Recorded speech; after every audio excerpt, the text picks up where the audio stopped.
On March 28, Russia used antique weapons in the Battle of Bakhmut, Ukraine. Experts say that Putin has never used this weapon. More than 400 days since its beginning, the war is leading the whole world towards crisis. No matter how hard European and American countries impose sanctions on Russia, this case does not have any effect. On the contrary, America itself is facing a crisis.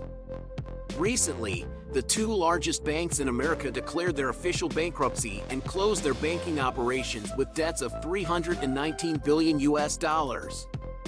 And Russia is continuing the war by strengthening ties with China and using a new type of weapon every day.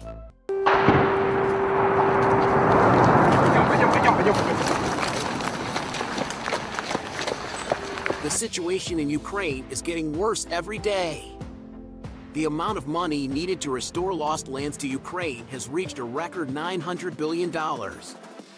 This indicator is 3 times more than in 2022. In 2022, the damage to Ukraine was estimated at $297 billion. Despite these losses, NATO and the Allies could not decide whether to continue aid to Ukraine or not. Hello everyone! In this video, I will go into detail about the war that is in the world's attention and the fake politics that are going on around it. Like the video and subscribe to our channel. Get ready, the information that will amaze you has begun. Video sponsored by McDonald's fast food chain. High quality and affordable price. Restaurant with more than 38,000 branches in more than 100 countries of the world. Definitely visit. Despite strong Russian attacks, the Ukrainian military has not yet surrendered Bakhmut to the enemy. Almost 80% of Bakhmut was occupied by the Russian military. The president of Ukraine, Zelensky, said about why Bakhmut should not be handed over. Zelensky pointed out that the fall of Bakhmut would be a more costly political defeat than a tactical defeat.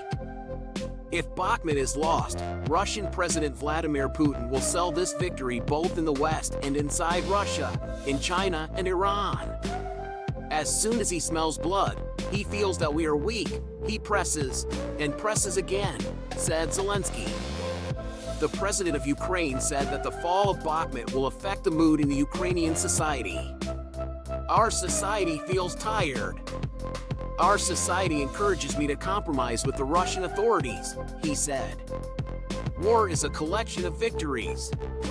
Small victories, small steps, he noted, adding that Ukraine is fighting a very big country, a big enemy, a big army, but they have a small heart.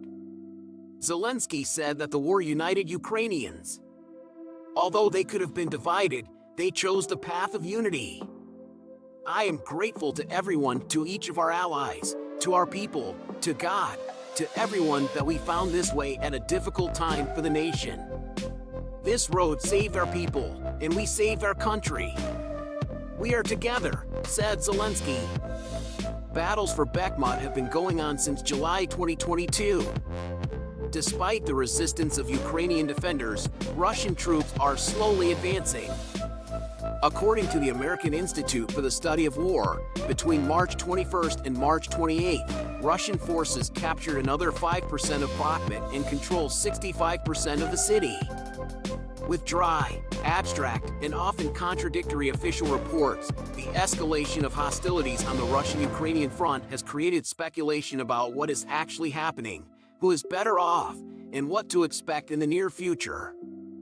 The Russian army continues to march around Bakhmut, although the general situation remains unchanged. From time to time there are reports of small advances in some areas.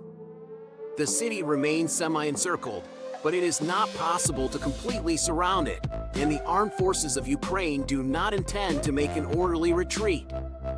The situation in 2 other sections of the front became tense against the backdrop of a decrease in the pace of marches in the Bakhmut region. Russia recently deployed nuclear weapons in Belarus. This situation increases the pressure on Russia multilaterally Ukraine. Belarusian President Alexander Lukashenko also emphasized this in his speech. Putin and I will not back down from anything, he said. Russia has started arresting any European or US citizens who entered its country on espionage or other trumped-up charges because of the sanctions. That's why the USA once again called on all its citizens to leave Russia immediately. US citizens, even working journalists, should leave Russia immediately, said John Kirby. The Biden administration continues its efforts to obtain a meeting with Wall Street Journal reporter Gershkovich, who is being held at the Lefortovo detention center. Currently, Russia is also weakening due to psychological blows from different sides. Recently, the International Criminal Court in The Hague issued an arrest warrant for Putin, which was accepted by 123 countries. That is, if Putin visits any of the 123 countries, those countries have the right to arrest him. The decisions of the International Criminal Court are binding on the countries that signed the Rome Statute, an international treaty that established it in 1998. We are talking about 123 countries, including all European countries, South America, as well as Tajikistan, South Africa, Afghanistan, Central African Republic, and Nigeria. However, neither the United States nor Russia are among them. On March 17th, it was reported on the website of the International Criminal Court that the International Criminal Court issued a warrant for Putin's arrest. The court suspects the Russian president of war crimes, in particular, the forced deportation of children from the occupied territories of Ukraine to Russia. Putin may be held criminally liable for these crimes directly, jointly with other persons or through other persons, as well as for not exercising proper control over the civilian and military officials who committed these acts. But U.S. Secretary of State Antony Blinken said that any European country that is a member of the International Criminal Court in The Hague should arrest Vladimir Putin if he comes, but at the same time, he did not answer the question whether Washington will extradite the Russian president if he comes to the country. Because when the news about the arrest of Putin by the International Criminal Court in The Hague spread, the head of Russian National Security Medvedev said, "If any country arrests Putin, our most powerful fighter missiles will immediately fly towards that country." 8.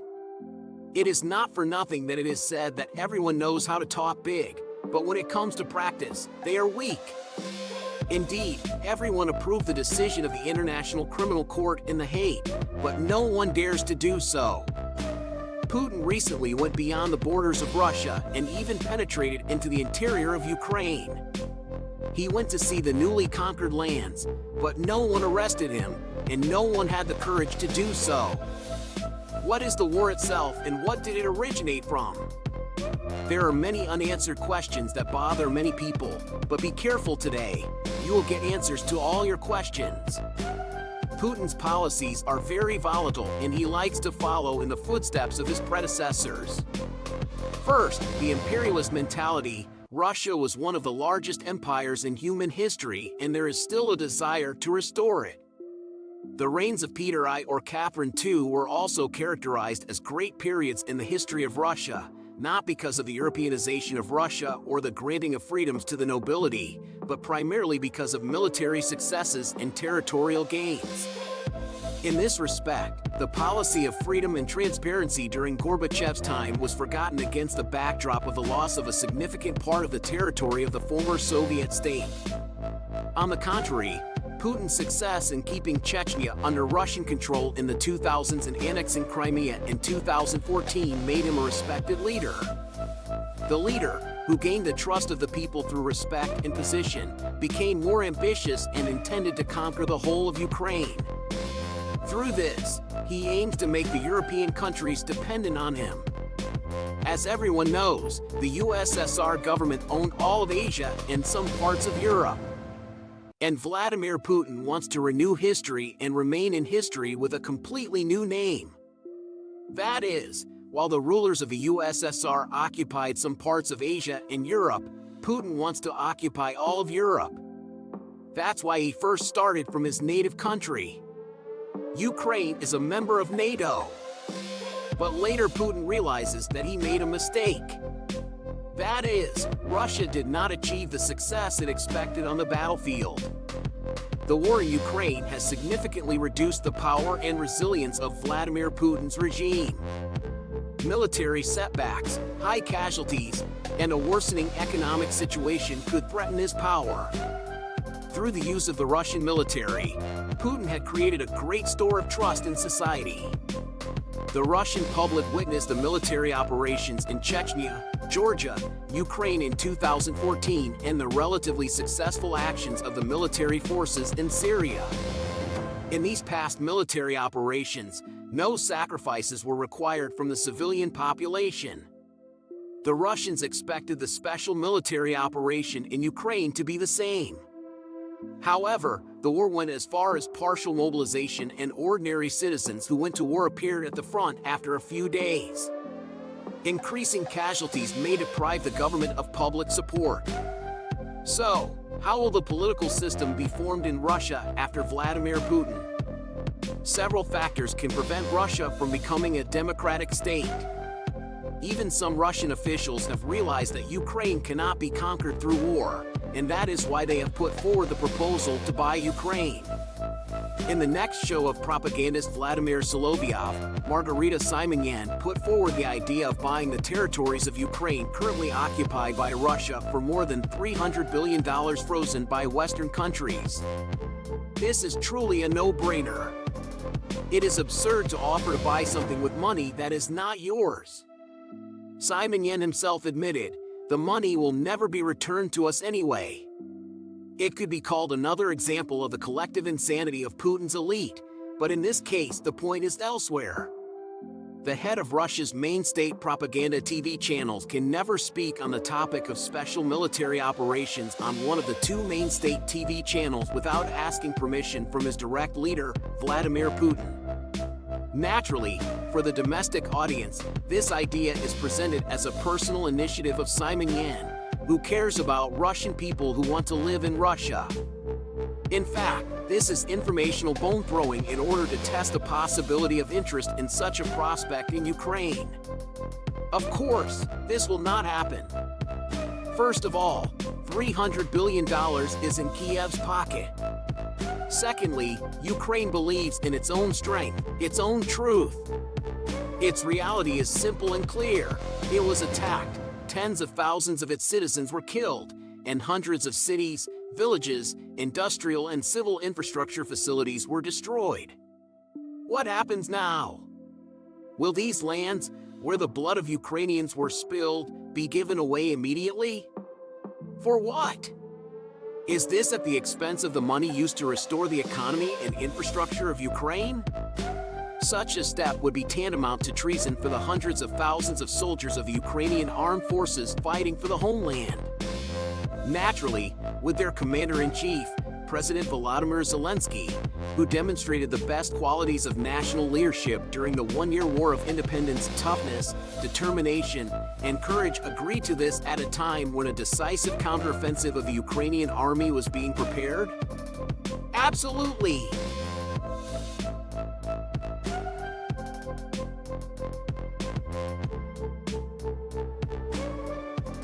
Putin, too, is doing a lot of things out of inertia right now, throwing hundreds and thousands of new soldiers into the front lines, retaliating against Ukrainian cities and raining rockets absurdly, with the vague confidence that the prospect might be the same.